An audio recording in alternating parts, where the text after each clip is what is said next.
set.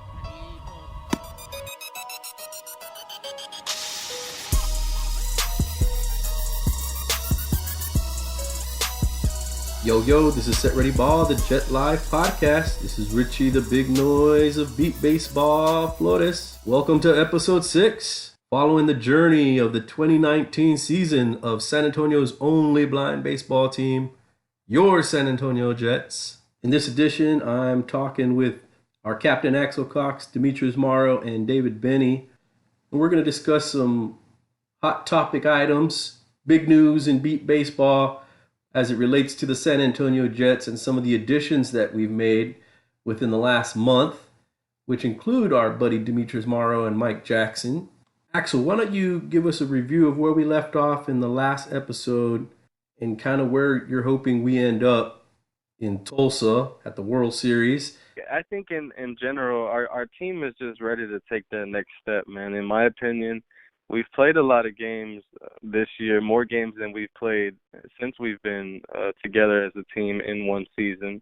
And I think those games help because Richie, Demo, DB, and myself, we're all veterans of the game. But the majority of our team, they have just been together since the Jets have been together. So they haven't really been in the positions that we've been in before. And Richie and myself, we've won titles. So we know what it takes to win in different situations, different games, and things like that. So I think all these games and all the different situations that we've been in, I think it's just getting us ready and preparing us for like I said, for the showdown that I think we're going to be playing on Saturday in Tulsa. So I think we're ready to overcome the heat, and I think we're ready to give the Thunder all they can handle. Yeah, coming into our 4th year now as a unit in San Antonio, we ended up 5th our first year, 4th our second year, and last year we ended up 3rd. And so it's only natural that our next step is into the championship game. And you're right, we have a few veterans on the team, which, are yourself, Axel Cox, and Zach Arambula. And now we have a few players that have now been playing for 3 years, but overall, in the inclusion of myself and Dave Benny, we really have a young team. This year, we were able to pick up Demetrius Morrow and Mike Jackson due to Denver Storm not attending the World Series this year. We're happy to add them. They're going to add some really quality depth.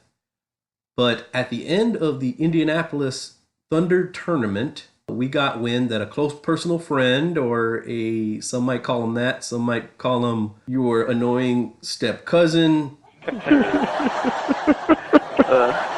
Whatever. In any case, a free agent came onto the market in the beat baseball arena, and a hot ticket player who is pretty much family to a lot of us here in Texas, and specifically Kevin Simpson, who he's won 9 championship rings with. Axel and Zach have also been victorious with this player on the field, at least 2 championship opportunities. I've played with him and won a ring in 2014 with the Austin Blackhawks.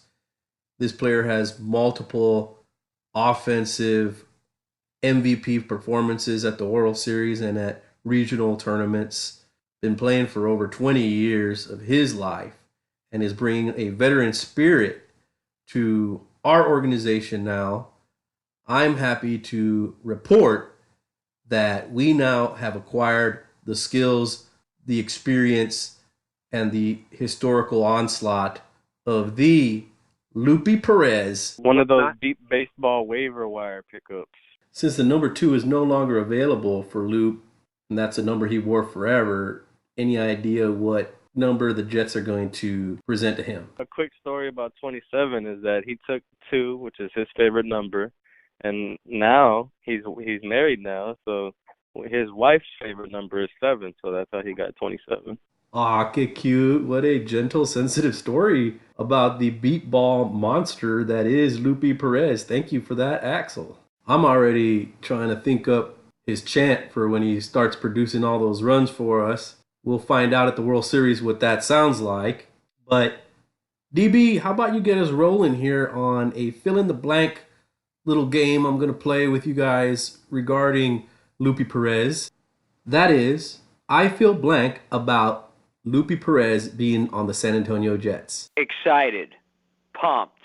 Look, I remember watching Lupe play in 2015 for the Blackhawks against Taiwan and sitting down the left field line in Rochester, New York, and just studying him and studying his game. He's always been one of my favorite players to watch. I'm honored to be able to share a bench and to wear the same uniform as Lupe Perez, and I really mean that. I don't know what made him a free agent. I don't give a damn. I think he can help us win a title. I think he can help us win on Tuesday. I think he can help us keep our guys fresh. I think that is a luxury item to be deployed as needed. Kevin Simpson is going to have, it's like walking out to your 5-car garage. Only this team is an 18-car one. And all right, do I want the Ferrari? Here's Will Lopez. Okay. Do I want the power SUV? All right, here's Will Smith. Now we've got Lupe Perez, and if that's not a Corvette or something, you know what Definitely I'm saying?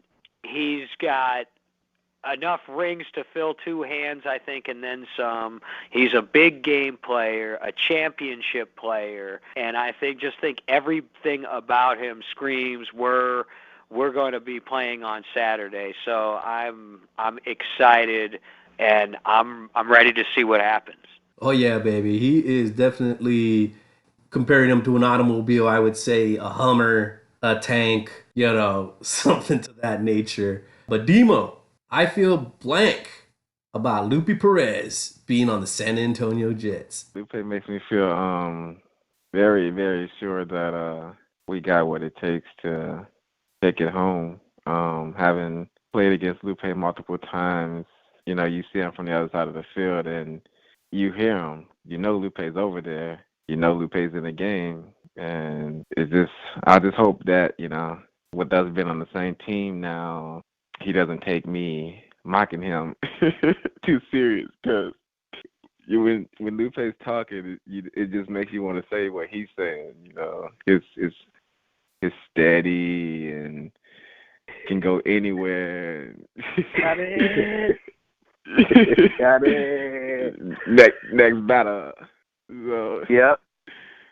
Yeah, I just hope we get along and he don't take me too serious, because it's all fun and games. That's so true, man. I don't know anybody else who's as serious about b-ball than Lupe. Every game is fun, I think, for him, most definitely, but it's also a war. Having his constant communication is key. Mentality and that steady and all together now and get ready, the ball can go anywhere. And then when he actually makes a defensive play instead of up or ball, like some of us call, he's like, got it, which actually Darius Sterling has kind of replicated and taken and used it. So I think Lupe understands that the Jet life spirit is a little bit on the hilarity side, and he'll join us. He brings a personality and a comment that he would always say, "Let's get all prendido, daddy." And like, I'm pretty sure we're gonna get that side of Loop as well, and you guys will enjoy that part of him. How about you, Axel? I feel blank about Lupe Perez being a San Antonio Jet. I say giddy, man. Makes me feel giddy. No, yeah, it makes me feel like I'm back. I'm back wearing the original 22 when I started off with the Hawks, when we were playing and winning championships.